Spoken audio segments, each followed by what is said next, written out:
Case study, missing Booster Club funds, Tyler Ryan, EDL 854. What do you know? George Washington Middle School is located in a declining socioeconomic and population region of Warren. Has one principal, Mr. Stevens, so they are very dependent upon parent volunteers. Mrs. Bowman is a frequent volunteer. She's had 2 students go through the middle school with one that's currently in and requests that the PTA help cover costs for an upcoming all-state cheerleading tryout for her daughter. Mr. Stevens declined her request because the funds spent would not benefit the entire student body.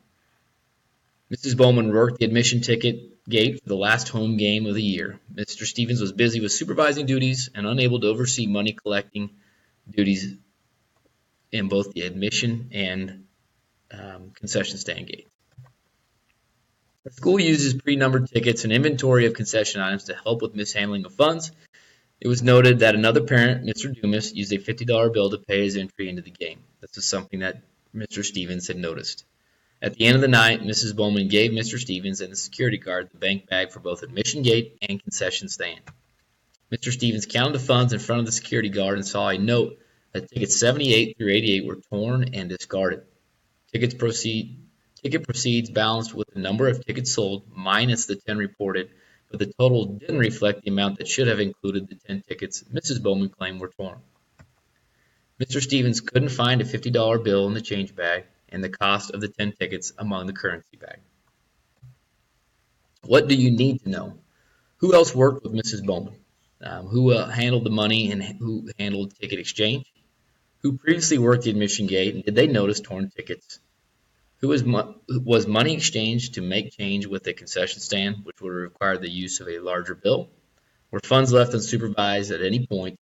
How have workers been trained to handle torn tickets? What is the problem? Parents instead of school employees are needed to help with school events, and it's entirely a volunteer basis.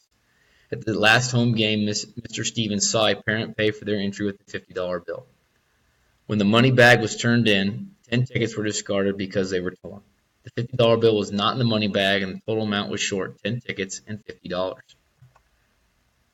Mrs. Bowman was working the gate and had recently requested PTA funds for her daughter's recent cheerleading trip. Her request was denied by Mr. Stevens. This error is due to lack of training for workers or is a criminal offense. Those are what we know as the problem.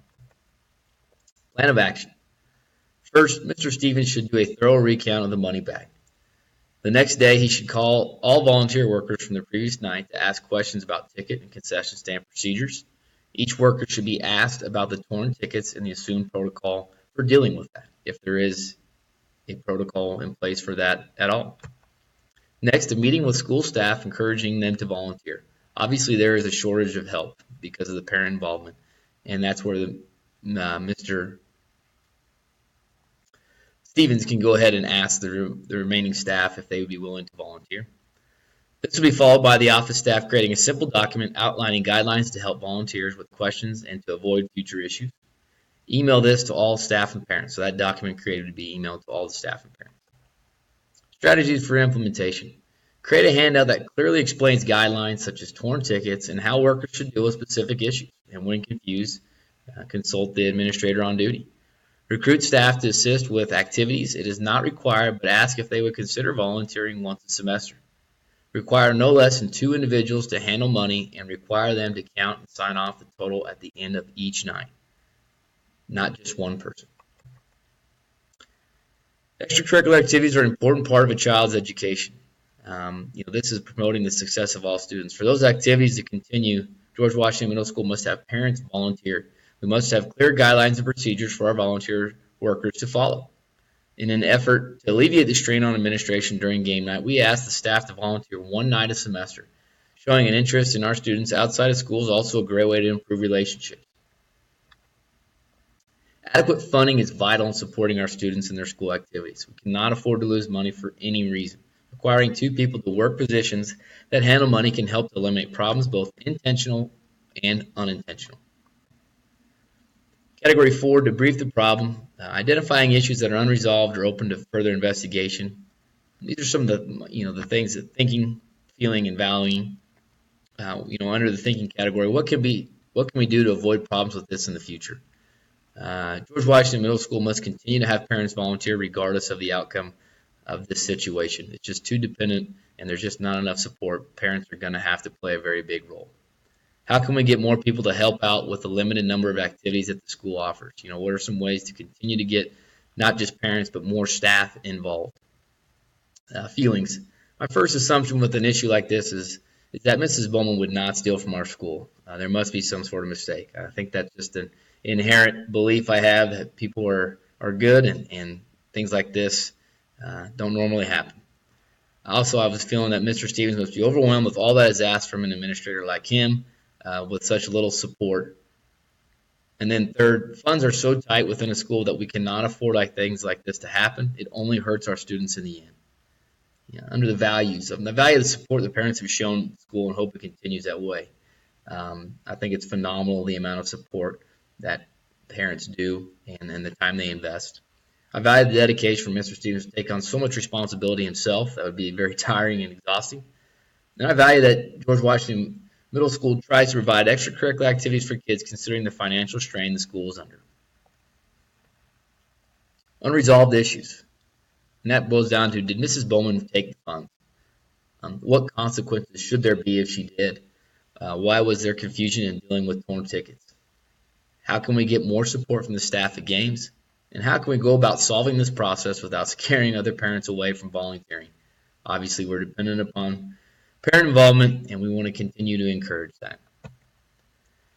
Standard 8 reflection, component 1. How do you think the school leader promotes effective and efficient management of the school or district? It starts with having clear policies in place. Organization and communication are key in promoting within the school. Mr. Stevens has a protocol that he follows after each game, but there is no mention about guidelines for volunteers to follow. I think that would eliminate a lot of problems if they could refer to that when there's not the support there that would explain to them what to do in different situations. Number 2, one of the strongest ways for a leader to promote effective management is by demanding that for themselves. And I think no doubt that is shown by Mr. Stevens and how hard he works and how many different duties he handles himself. Third, communication is key to efficient management. Obviously, Mr. Stevens and the school has built a great relationship with his PTA or their PTA and has a high number of parents volunteer at events. It would not be possible without their help. Component 2, how do you as a school leader promote the social learning of every student? I believe extracurricular activities are vital to student growth. It's a very important part of school, in my opinion. Many great lessons are learned by students who actively participate and benefit from their experiences. Obviously, with this being said, without parent support, the number of opportunities for students to participate in extracurricular activities would not be possible. Mr. Stevens has developed a system of parent support that makes this work. Number 2, it's important that the use of school funds benefit all students, not just a small group. When he was approached by Mrs. Bowman, Mr. Stevens declined her request to sponsor her daughter's trip just because it just did not benefit enough students. It was specific to just one. Third, the appropriate funding is required for students to benefit from these activities. Administrators must put in the necessary work to make this happen. Mr. Stevens did not just brush off this issue. He was very concerned. He knows how important every dollar is for his students and is investigating what happened. Component 3, how do you as a school leader promote school academic learning? Being visible and active within your school shows your students that you care about their success, both in the classroom and on the court. Mr. Stevens is very present within his school and takes on a number of different responsibilities.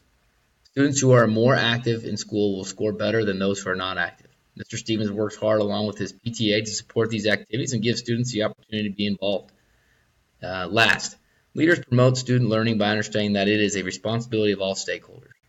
The Reading Buddies program and other activities are a very important part of reaching all levels of children at the school. And that should be it. Thank you.